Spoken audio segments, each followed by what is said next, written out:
Hello friends, welcome back to my new video lecture.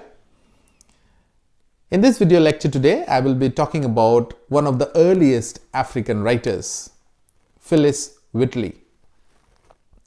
Before I proceed, it is my humble request that if you like my YouTube channel, please subscribe to my YouTube channel, and as you can see on your screen, please subscribe my YouTube channel, and after subscription, please press the bell icon so that you can immediately receive the notification of any uploading of my videos, new videos, and you get to see it at the earliest.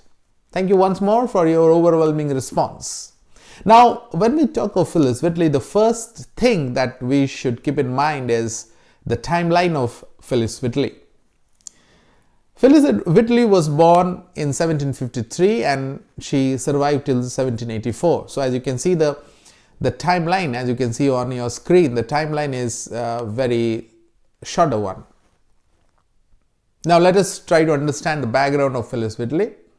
Phillis Wheatley basically was born in Senegal, Gambia, in around 1753.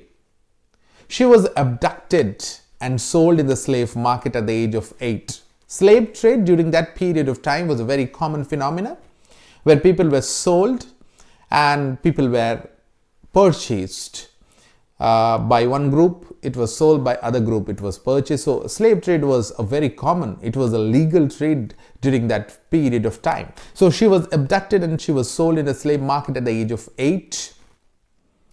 And Phillis Wheatley was brought to Boston, Massachusetts on a ship called Phillis in 1761. And she was purchased by John Wheatley as a personal servant to his wife. His wife would not keep well, so Phillis Wheatley was purchased with the aim of serving as domestic help. The Wheatleys did not treat her inhumanly. She was treated very well at the house of the Wheatleys. The testimony to the fact is she was educated. And it was found that she soon mastered Latin and Greek, and the result was her tenacious writing and very high acclaimed poetry that she wrote. She published her first poem in 1767, and her first volume of poems called Poems on Various Subjects, Religious and Morals was published in 1773. She was later freed from slavery and she married John Wheatley. They struggled financially after marriage, and Phillis, in spite of publishing very strong poems in her first publication and being one of her kind, could not find her second publisher, courtesy because of some political problems, because of some personal prejudices, because some people were not able to digest the fact that being a black, that too a slave, that too a girl, mastery in Latin and Greek could not help. So she was not able to find her publisher for her second volume of poetry, and Phillis Wheatley ultimately died on December 5th, 1784. Now today we are talking about Phillis Wheatley's poem. As you can see on your screen, the name of the poem is On Being Brought from Africa to America. Now this poem, basically we can divide it into two parts. The first 4 lines and the next 4 lines. Because line number 5, there's a change of tone and mood. So let us start with the first 4 lines of the poem. It was mercy brought me from my pagan land, taught my benighted soul to understand that there is a God, that there is a Savior too. Once I redemption neither sought nor knew. So here the speaker, that is Phillis Wheatley, is clearly declaring the fact that it is a blessing. It is a very, very kind act of God. God has been very compassionate. God has been very kind to bring her out from her pagan land, that is Africa, and to a blessed land that is America. She is very appreciative of the fact that she has been, saved, and she has been given such a beautiful life. She is very clearly acknowledging the fact. She is very appreciative, and there is a clear, humble acknowledgement of the fact of the virtues of Christianity, which flourishes in a country like America.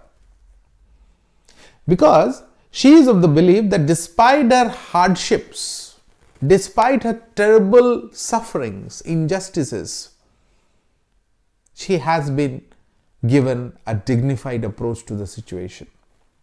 Why? Because in spite of being sold in the slave market, in spite of being alive after taking such a long and arduous journey from Europe to America, because the conditions in the ships, those slave ships, was inhuman. The testimony to the fact was, many people, they suffered out of illness, they suffered out of various kind of diseases, hunger. Some of them jumped into the ocean and drowned. But God had been so kind and compassionate on her that she could survive this long ordeal journey, and she was alive. So she is very thankful to God, compassionate ground, that God has been so compassionate on her.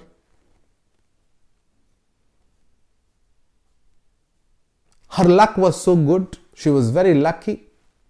And she feels that there was some kind of divine providence or intervention which led to her coming very safely and soundly here in America.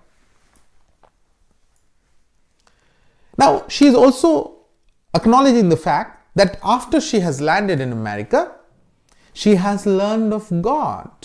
She has become enlightened. She is now aware of the life of Christ on earth, and now she is saved, she is redeemed. Because previously she had no knowledge of redemption of soul. Here in this first 4 lines, there are 2 important words which might be taken into account. One is benighted. So benighted generally means taken over by moral or intellectual darkness or ignorance, and redemption, that is being saved from sin and evil. Now let us go to the next 4 lines, and I said that line number 5, there's a marked change, swing of mood and tone of the poem. Let us see what it is. Some view our sable race with scornful eye, their color is a diabolic dye. Remember, Christians, Negroes, black as Cain, may be refined and joined the Anglican train. While the first 4 lines speaks of the experience of the speaker who has gained knowledge of Christianity here in this pious land of America, she is now a strong believer in Christianity, and she takes a very high moral ground, and she has no bitter resentfulness of the experience that she has experienced in America as a black, although there is no mention of her forgiveness or something like that. But line number 5 has a very sharp shift of tone or mood. Here in line number 5, the speaker makes an observation. She says that she has experienced in America that many in America view their race, that is her black skin color, their race, and treat them no better than animals. A sable is basically a merchandise which is sought, which is bought and sold. So she is of the opinion that her race is just merely treated as a commercial product, and very inhumanly they are treated. And she, with a very strong and powerful statement, introduces this idea of prejudice which is prevalent. This complete, severe act of racism towards the black people.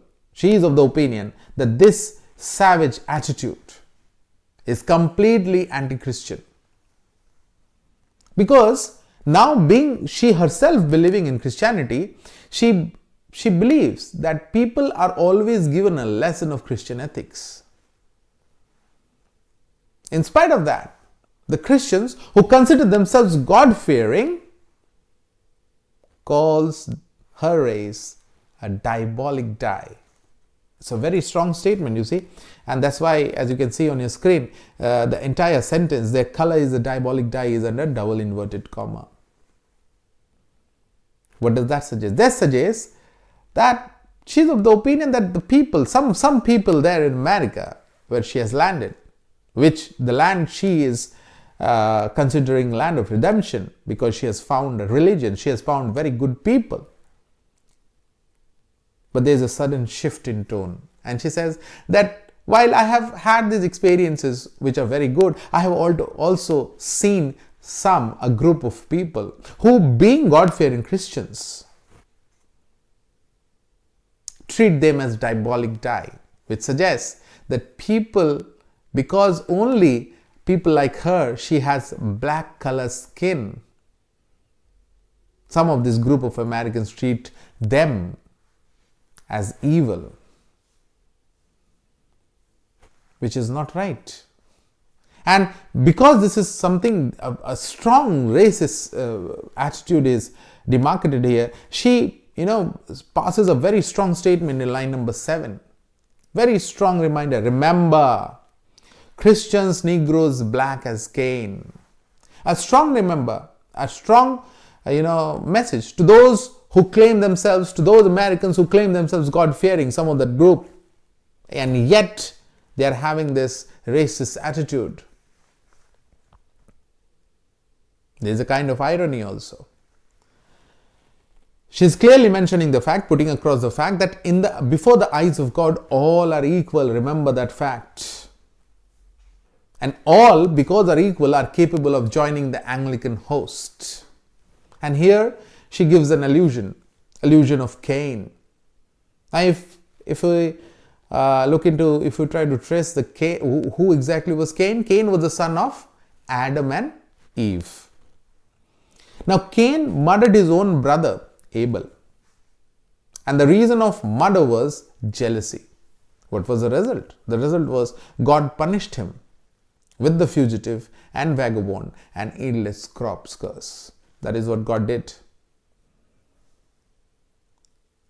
So Phillis Wheatley puts across this strong message that if you are a true believer of Christianity, Christianity teaches all as equal. Christianity treats all as equal. So if you consider yourself to be a true follower of Christianity, leave this racist attitude, because in front of Christian, in front of Lord, everyone is equal and everybody is capable of joining the Anglican race. So all in all, it's a very important and memorable poem, and the speaker very clearly and in a very straight manner, she puts across the fact that black people are not evil. Clearly she puts forward this fact that black people are not evil, and before the eyes of God, everyone is equal. Everybody should be given equal opportunity, because God never discriminates. We are all the creation of God. This is what she has put across. So line number 1 to 4 is acknowledging, and line number 5 to 8 is a kind of pathos that she has experienced in this blessed land called America. Dear friends, I hope I was able to put to you across some information about one of the earliest African writers, Phillis Wheatley, her biography a little bit, and this poem, very important poem on being brought from Africa to America, which highlights the slave trade, which was very, very common during that era. If you like my video, please do subscribe to my YouTube channel. Thank you very much for sparing your time and watching this complete video. And may God bless you all.